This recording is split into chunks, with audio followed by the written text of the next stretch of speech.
Good morning. It is a beautiful day, a perfect day to finish our Tiki desk lamps. It is Tiki Technical Tuesday, episode 3. We're going to put them all together today. Now, I have been very busy since the last episode of Tiki Technical Tuesday, doing a bunch of boring stuff that isn't really fun to show, but let me just catch you up. I went and organized all of the lamps into groups. I set them up in 10 sets of the lamps that have been sold, and then one set for me. So we've got 11 lamps, 6 pieces each, which means 66 pieces that I spent forever sanding, which I figured you probably wouldn't want to see. I ordered this entire box of lamp parts from Color Cord Company. I've got a bunch of these fantastic fabric-covered cables with switches attached, and I got the parts for putting the light bulb in, all of that stuff. On top of that, Denise laser cut all of the stuff that goes inside the lamp, the colored window inserts, as well as these fancy-dancy pieces that will hold the light bulb and socket assembly. I'm very excited about this. These things worked so well on the first lamp we did for Oasis. I love the design. I'm very proud of it. And I went back and watched my Tiki Technical Tuesday on the making of the first lamp to refresh my memory on how we assembled them, because we are assembling lamps today. It's the critical putting all these bits together, and I don't want to mess it up. To stick these things together, we're going to be using this giant, super complicated looking tool. It is a Festool Domino. It is a mortise and tenon tool. This cuts mortises, which are these kind of perfect little slots for these. Boop, this tiny little tenon. This is called a domino, that's what they call it, but it's a tenon. And this massive machine makes perfect holes for this tiny little wooden peg. Placement of these pockets, these mortises, is critical. I want to make sure that I don't have them extend into an area that goes into one of these openings where a window would be, and I also don't want them to extend into the thin area where these eyes are. In fact, if you watched the original build of this lamp for Tiki Oasis last year, you remember I destroyed a piece by poking right through. I made a hole, a puka, right through by accident by drilling through the back and then forgetting that I had these kind of eye bags in the front. Now, I don't want to do that on these, and I'm actually really glad I have this old piece because I have all my notations of where I can put the tenons in the back, and I also went through to be extra careful and printed out screenshots of the Tiki Technical Tuesday, and I double-checked all of my measurements, made a ton of notes, and I think that we are ready to start pocketing these pieces. Now, I'm going to do one first, make sure it all works well before I do the remaining 10 over there. Let's start drilling some holes and see how it goes together. Since we're making 11 of these lamps, I knew that the chances of me messing up the dimensions were great, so I used something called a story stick. This is a stick with the perfect dimensions laid out on it that I can put on top of all the parts that I need to cut, and I can transfer those perfect dimensions onto each part, repeating them perfectly. I used them for the backs, and then I used them for the more delicate side pieces, and this way I knew that all of my holes would line up, at least in theory. With all of the pockets penciled out, it was time to actually cut them. So I carefully lined up the domino cutting tool with the pocket hole markings and went to town. There are going to be a total of 4 pockets on each side of these back pieces, so 8 holes total on this back piece. Now, these little dominoes fit super snugly into the mortises that we cut using the tool. So since I'm doing a test fitting, I like to go and trim them down just a little bit. Now, these 4 are only going to be for our test fits, so I mark them with a Sharpie until I don't confuse them with the ones that I want to use for the actual gluing up of this once we know everything fits together perfectly.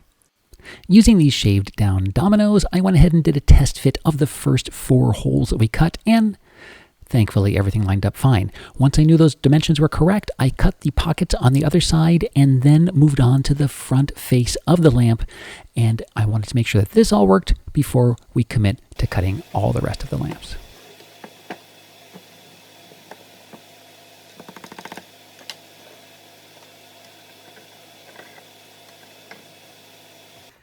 It is so incredibly satisfying clicking this thing together, seeing it go from a pile of wooden bits into a lamp. It's magic. It's pure magic. Anyway, I've got to do one more. This is the last piece I've got to figure out here, and it's going to be held. This is kind of like the the keystone, if you will, that holds the whole lamp together. So I have to put in 2 more dominoes. I'm going to figure out where those go. I'm going to make a new story stick on this side so that I can transfer those measurements. And once that works, it's just going to be Domino Fest. And I'm going to go through on all the rest of the pieces and drill all of the dominoes for all of the lamps. And when I say all of the dominoes, I mean a lot of dominoes. We have got 4 pockets in the face, 2 in the forehead, 8 in the back, and 7 in the sides for 2 sides, which means all told, I had to cut 308 pocket holes on this very, very, very long morning. All right, we are at the home stretch. Well, I don't know if you'd call it the home stretch, but we are at the final assembly. We are going to officially start sticking these bits together. I'm so excited. Now, before we put glue on all these dominoes that we put in with the domino tool, God, I don't even know how many. I'll put the graphic up here. I'm sure I've talked a lot about how many holes we had to drill for that. We have some final little bits that I want to stick on the inside. For each lamp, I have prepared 4 sticks and 1 flat thing, and these are to do this. I'll be gluing these sticks here, and I'm going to glue these sticks here and here. And what these things are going to do is, 1, they're going to give something for the light bulb to stick to. The light bulb will be coming in from the bottom of the lamp like this, and we'll be attaching it here. Secondly, this flat piece is going to keep you from seeing the light bulb through the hole in the mouth. It's going to sit back here. It will still allow light to shine through, so you'll still see a nice glow there, but you won't see the harsh glare of the actual light bulb or the icky base of the light bulb assembly. That's how it works. Let's get the super glue out and start sticking these together. This is definitely a case of measure not once, not twice, but 3 times before you stick anything on, because I did not want to mess anything up. But eventually I ended up with a pile of finished pieces that were all ready for final assembly.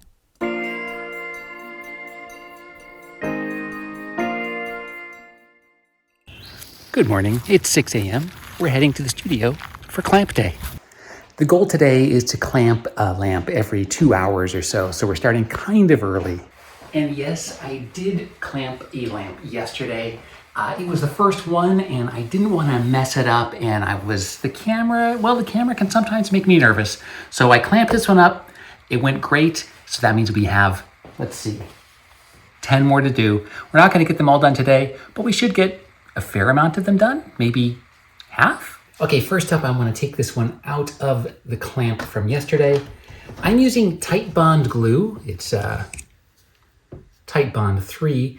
And this says that you should clamp it for, I think it's just a half hour is what they recommend. Apply glue and clamp for a minimum of 30 minutes. Longer is better. Do not stress the joints for 24 hours. So what we're going to do, I'm going to try clamping them for 2 hours. This is clamped overnight, which is tons of time.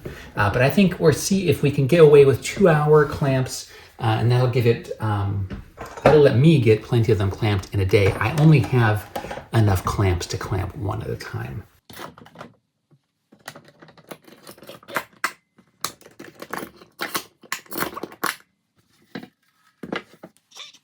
Before gluing together the next lamp, I wanted to dry fit all of the pieces. I cannot overstress how important it is to dry fit your parts.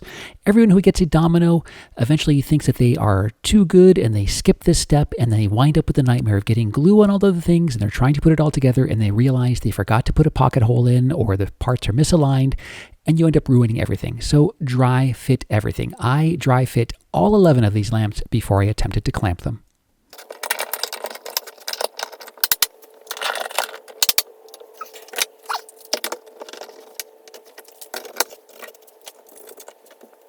Okay, we're gonna let this sit for a couple of hours. It is 7 o'clock now. Let's see, I'm gonna go and do some glazing for a little bit. Breakfast will be at 7:45. Then we'll come back in here. So 7 o'clock now, 7, 8. So at 9 a.m. 9 a.m. we will unclamp this and clamp the next one.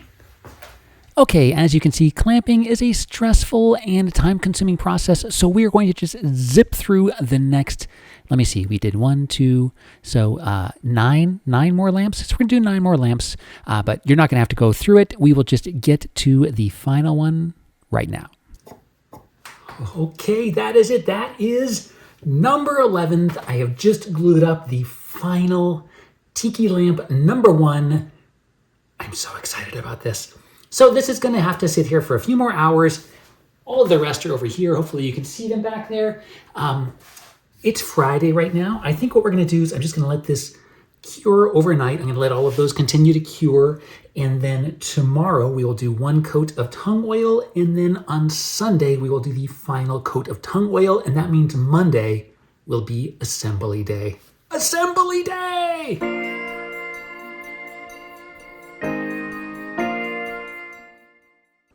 All right, we've got them all glued up, clamped up. They are dry. The glue's dry. They are ready for finishing. Look at these things. They look so cool all together. But it's time to get some finish on them. We're going to be using water locks. It is a tung oil finish. And I'm going to be using some foam applicators. I've got this weird little rag thing. And of course, I'm going to use a respirator because that stuff is nasty. I don't want to inhale any of these fumes. That being said, I'm going to stop talking now. I'm going to put on all my safety stuff and we're going to start putting finish onto these. We're going to be doing 2 coats, 1 coat today and another coat tomorrow.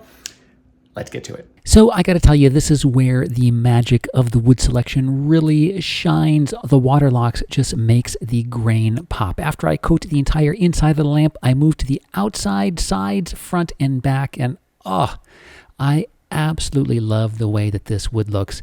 Again, this is Jatoba, also known as Brazilian cherry, and it is spectacular.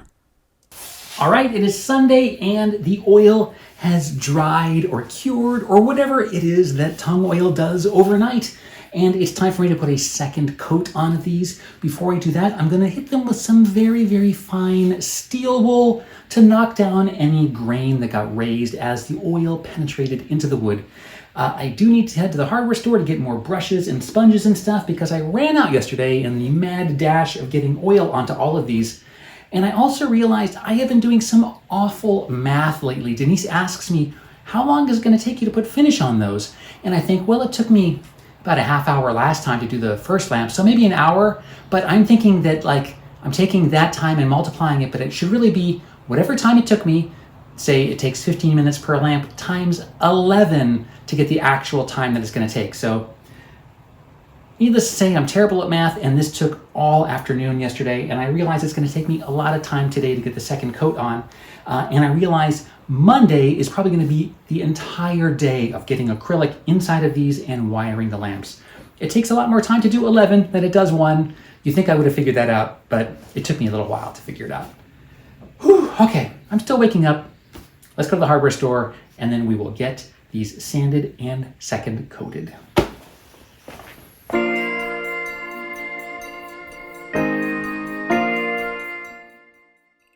It is Monday. I just got back from the UPS store where I got the final bits that I need to wire these lamps. So let's start wiring them.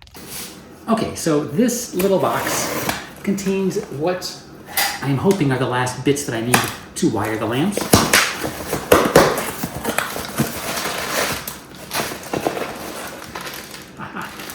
Here they are.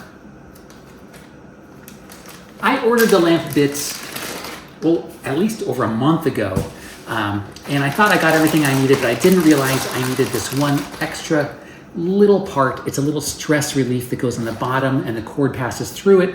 I just thought this was included. So what we're going to be doing today is we are wiring a very, very fancy braided cord. It's got a nice braided cloth cover onto a lamp base. So this is the lamp base. So we're going to be wiring to here. And then this is where the stress relief thing goes. Now, I am going to be watching a YouTube video before I get into this because these are all made by the Color Cord Company. They do not sponsor me, but they have great stuff. I learned the hard way, once you wire this thingy, like when I screw this together, there's going to be a little wire lead. Let's see if I can find one. There we go. Yeah, you've got this little wire bit here. So I'm going to take this, I'm going to connect the wires to it. It clicks inside of here and then you screw it closed. And I learned the hard way when I made the lamp last year that once you screw this closed, you can never unscrew it. So I've got to make sure I've got everything exactly how I want it. And I do this correctly because once I screw it closed, that's it. It's done. And I only have I think I have a couple extras just in case because I figured I might make a mistake. So I'm going to watch some YouTube videos and then we're going to start wiring. Happy to report that the Color Cord Company's videos saved the day and I didn't make a single mistake. I was able to wire all 11 lamp assemblies plus 2 extras that I'm doing for some new hanging lamps without any mistakes. So glad because I didn't have time to order more parts. Okay, it's the next morning and the Waterlocks oil has cured, set, dried, whatever chemical thing it does. And I wanted to really quick look at, do you remember, I think it was in the first episode of the series, some of these faces had split. So I put some butterflies in here and oh, they turned out so good. Look at the way they turned out. Oh, I am so happy with the way that these look. They are beautiful. This one has the 3, and then we have the other with the 2 butterflies in them. Such a beautiful, beautiful way to solve the problem of splitting wood. All right, folks, believe it or not, it is a final assembly day. This morning, I went and bought a bunch of styrofoam to pack these up into boxes and mail them to their new homes. Now, before I put them in those boxes, we need to attach all of this acrylic to the inside of the little windows on these lamps. So that is what we're gonna do today. I remember doing this last year for the Tiki Oasis prototype lamp of this design, that it was tricky. So I'm gonna take my time, very carefully put little dots of super glue inside of here and drop these acrylic bits in, taking extra care that I get them in the correct order. Here we go. These acrylic bits go in an alternating pattern and they are opposite. So one side has the red up on top and then it goes yellow, then red, yellow. And then the other side starts with the yellow and then red and then yellow and red. So I want to take extra care not to get that mixed up. So I am triple checking things before I drop them in because let me tell you, super glue is a pretty permanent glue and it doesn't give you any wiggle room for error. Thankfully, I didn't make any mistakes. Knock on wood. I am so glad I got through this unscathed. Okie dokie, we've got the acrylic panels all glued in there. It's time for the last part, and that is the actual thing that holds the bulb inside of the lamp. Now, this is a bit that I'm kind of proud of. My dad is an engineer, and I like to think that his love of problem solving has transferred to me, and I am really proud of the way that I figured out how to get the bulb into here. I realized halfway through the build that the opening was too small for you to be able to reach your hand in and screw in a light bulb. And there's no room on the bottom, so I devised this. It is a clear panel that I glue into the bottom of this, and the lamp has this little interlocking bit that you put in here. Whoops, sorry, goes this way. Goes in here, and you turn it, and it will lock into position, holding the bulb in. And when you want to change the bulb, you just rotate it, and you can pull it out. It's fantastic, and it's all clear so that light will spill out through the bottom of the lamp. I am so proud of this design. I put it in here with hot glue just in case if you ever need to kind of pry it out, you can. Hot glue is a strong glue, but it's not 1000% permanent. You can go in if you need to, for whatever reason, pry this out and do some repairs inside of the lamp for whatever reason. Hopefully you never have to, but let's get this in here and then this lamp is ready to go to its new home. If you don't have a cordless hot glue gun, I cannot recommend them enough. It is a fantastic investment, and you will love using it every time you switch it on.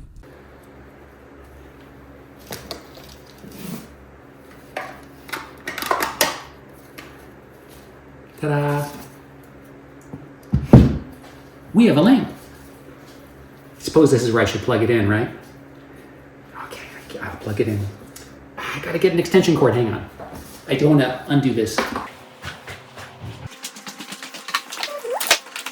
Hang on, gotta make this a little more dramatic. Let me turn off all the lights.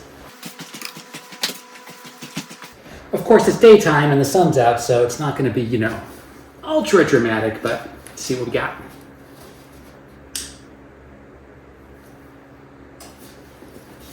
Oh, I have to have this on. There we go! Oh! Yes! Yes! Let me plug this into another plug. Ha! Oh, yeah. So good. I love the way the panels look with the light. It's very subtle. So I'm going to keep building lamps so that Denise can start boxing them up, but I promise I will go into the dark side of the shop and get some video of this lit up properly. Or maybe I should just go do that right now.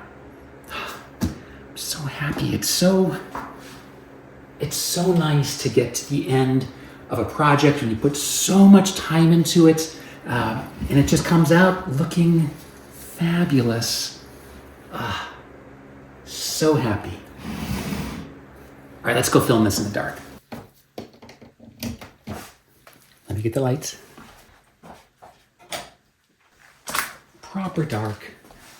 All right, where's the switch? It's so dark I can't find the switch. Here we go. Yes. Fantastic.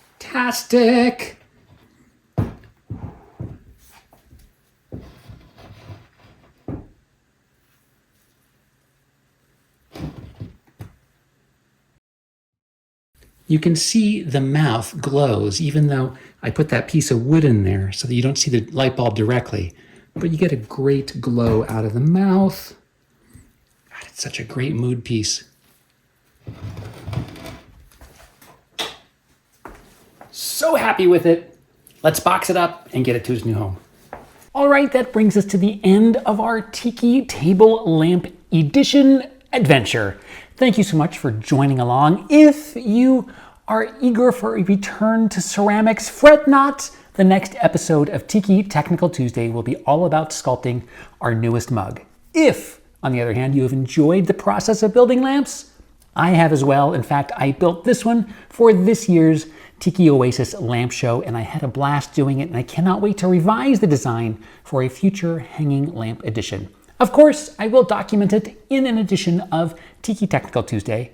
If you have not subscribed yet, please do. It means the world to me. Thank you for watching, and I will see you on the next episode of Tiki Technical Tuesday. I think I've said Tiki Technical Tuesday like 4 times now. I don't know. Anyway, thank you for watching.